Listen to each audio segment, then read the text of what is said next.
your data really needs to represent your population. And you can work very closely with partners like the statistical agency, StatScan, to make sure that whatever you're doing with data is representative. The other thing you could also do with data in terms of really helping shape policy is to look for data that is very relevant to the policy you're trying to make. So, example, what problem are you trying to solve?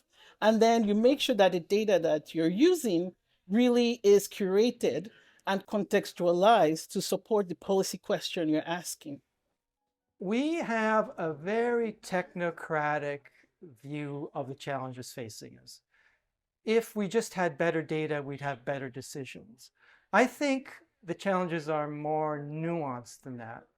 Obviously, we want better data. We want to be able to see reality through that fog with a sharper lens.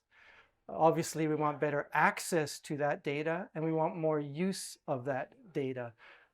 We want evidence-based public policy. But to have informed public policy, I think the discussion also has to be ethically grounded. We have to have players, decision makers, and citizens engaged in a conversation that respects evidence, that understands that it reflects certain values and not others. And we need leadership to help us guide us through that fog. Data is not enough. Values are also important.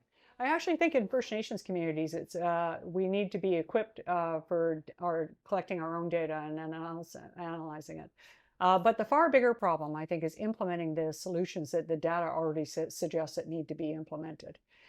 We have a lot of grants for research in Canada. We don't have very many grants for implementing research.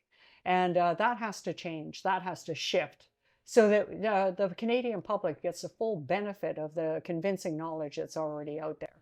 And then once it's implemented, we need to continue to monitor the impacts to see if it has the intended effect or whether there's some fine-tuning that needs to be done.